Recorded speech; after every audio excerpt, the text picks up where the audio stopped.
परम तत्व परमात्मा, परम तत्व परमात्मा श्री जिनवर भगवान। भाव सहित वंदन करूं, भाव सहित वंदन करूं, हो मम निज कल्याण, हो मम निज कल्याण। ओम सजात्म स्वरूप परम गुरु शुद्ध चैतन्य स्वामी ने नमः। स्वानुभूति दर्शन में आगे बढ़ते हुए आत्मार्थी बंधु प्रश्न कर रहे हैं। सत्य सरल है, सुगम है, सहज है, सर्वत्र उसकी प्राप्ति है, तो हमें क्यों ऐसा भासित नहीं होता? उसका समाधान कर रहे हैं। सत्य आत्मा का स्वभाव है, इसलिए सहज है। उसे कहीं बाहर ढूंढने या मांगने नहीं जाना पड़ता, और वह पर वस्तु में से आता है। अपना स्वभाव है, इसलिए सुगम है, सहज है, सरल है। परंतु अनादि के विभाव के अभ्यास के कारण दुर्लभ है। अपना स्वभाव है, इसलिए सहज है, स्वयं ही है, कोई और नहीं, इसलिए सहज है। प्रकट करें तो अंतर मुहूर्त में होता है, और नहीं करें तो अनंत काल बीत जाता है। अपने को विभाव का अनादि अभ्यास है, इसलिए प्रकट नहीं होता।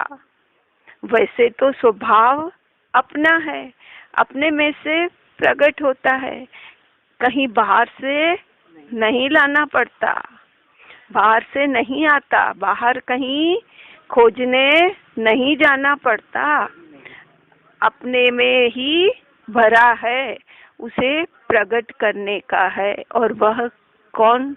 अपन स्वयं ही कर सकते हैं। अगला प्रश्न है, बाहर कहीं न रुचता हो तभी आत्मा में रुचे, ऐसा है क्या? समाधान कर रहे हैं। बाहर नहीं रुचे तभी आत्मा में रुचता है। जिसे बाहर की रुचि हो उसे आत्मा की रुचि नहीं होती। आत्मा की रुचि लगे उसे बाहर की रुचि टूट जाती है। बाहर में रुचि और तन्मयता है, उसे आत्मा की लगन नहीं है, वह आत्मा की ओर नहीं जा सकता। अनादि काल से स्वयं बाहर में तन्मय होकर रहा है, इसलिए आत्मा की लगन नहीं है। आत्मा की रुचि हो तभी आत्मा में प्रवेश किया जा सकता है।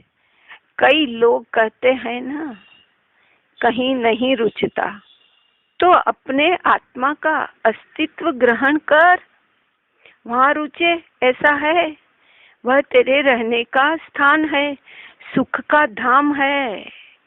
स्वरूप को ग्रहण करने का पुरुषार्थ कर, तो उसमें से सुख प्रकट होगा।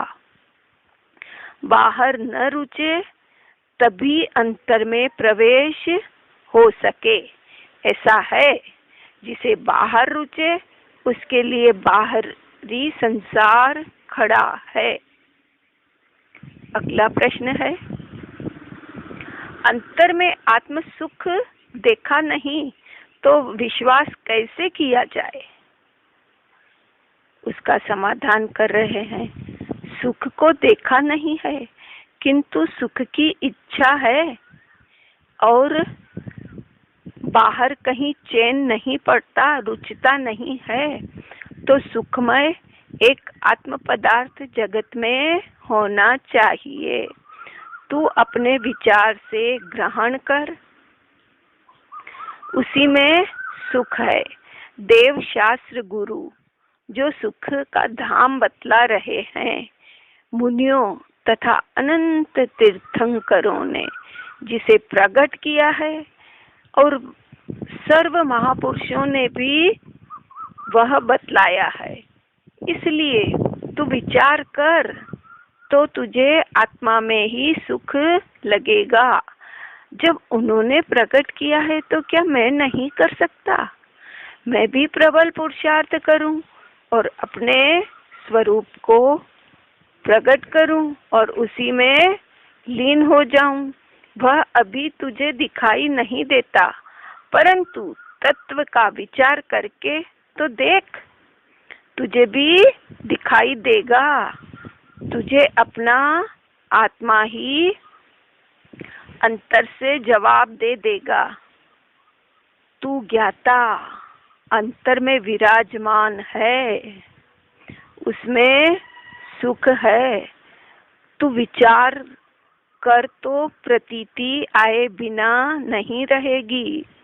उस मार्ग से ही अनंत तीर्थंकर मोक्ष गए हैं और उन्होंने मार्ग बतलाया है।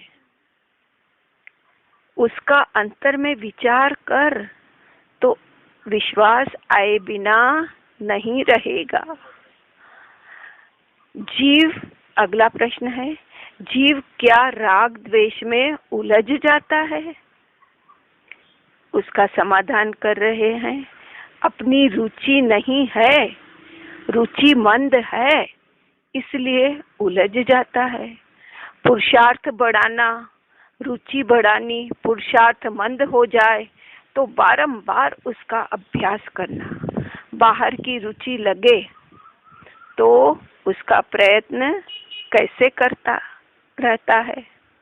बाहर की रुचि हो और अपनी पसंद के किसी काम की जिम्मेदारी ली हो तो उसके पीछे लगकर काम करता ही रहता है ना। तो वैसे ही आत्मरुचि लगे और बारंबार उसके पीछे पड़ और पीछे पड़कर प्रयत्न कर, प्रबल पुरुषार्थ कर तो तेरा कार्य हो जाए। पुरुषार्थ किए बिना नहीं होता। अगला प्रश्न है, उतावल से आत्मा का कार्य नहीं होता। उसका समाधान कर रहे हैं, खोटी उतावल से काम नहीं होता। स्वभाव को पहचाने तो होता है, धीरज से होता है, प्रमाद करे तो नहीं होता, आकुलता करने से नहीं होता, परंतु धीरज से, शांति से, स्वभाव को पहचान कर यथार्थ रीति से विचार करे तो होता है कि यही मेरा स्वरूप है और ये मेरा नहीं है। इस संसार में तो मेरा अणुमात्र भी नहीं है। ऐसा पुरुषार्थ करे कि मुझे तो अपने स्वभाव को ही ग्रहण करना है। स्वभाव का ग्रहण करे तो होता है। अगला प्रश्न है, स्वानुभूति में आत्मा जिस प्रकार नारियल का गोला नारियल से पृथक है, उसी प्रकार शरीर से अत्यंत भिन्न है, ऐसा ख्याल में आता है। उसका समाधान कर रहे हैं, स्वयं पृथक ही हो जाता है, एकदम निराला हो जाता है।